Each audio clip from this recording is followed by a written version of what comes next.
attirer l'attention. En fait, c'est pas très utile dans la mesure où tout le monde l'a certainement en tête, mais en tout cas, souligner une fois de plus la difficulté dans laquelle sont nos EHPAD publics. Nos EHPAD publics souffrent. Nous sommes aujourd'hui dans une situation où on comprend pourquoi les autorités de tutelle, dont le département, ne souhaitent pas autoriser l'augmentation des tarifs, mais en même temps, cet effet de ciseau devient redoutable avec une hausse des coûts de fonctionnement terriblissime, et donc ça va amener des situations complexes. Il y a des endroits où les communes auront peut-être un peu les moyens de pallier des insuffisances de dotation. Ce ne sera pas le cas partout.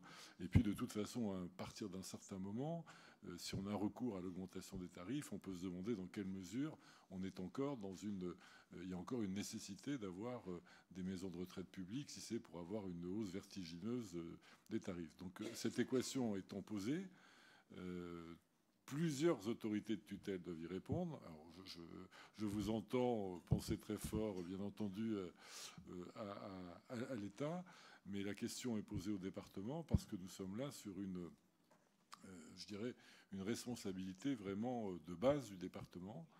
Si le département ne s'occupe pas correctement des maisons de retraite publiques, des EHPAD publics, qui s'en occupera?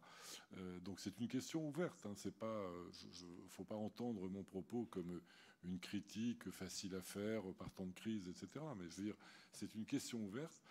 Aujourd'hui, les gaps dans certaines maisons de retraite publiques, ça se compte en centaines de milliers d'euros, pratiquement, hein, qui arrivent. Donc ça veut dire que ce sont des sommes qui dépassent l'entendement ordinaire et les solutions, je dirais, du tout venant.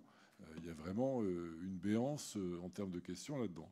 Donc mon propos ne fait que moyennement avancer les choses, j'en conviens, mais enfin en même temps c'est le propre de l'opposition de ne faire avancer que moyennement. Mais je veux dire, c'est un débat qu'il faut avoir. Et c'est une question qui est posée devant nous. On est au cœur des compétences, on est dans un domaine où il y a peu d'autres solutions que le financement public. Et donc voilà, je pense que ça complète ce que nous disions ce matin ou à d'autres moments. Je pense que les efforts à faire sont des efforts à faire du côté de nos dépenses obligatoires, et ça confirme encore un petit peu plus cette situation. Alors Romain, je dirais peut-être un petit mot après.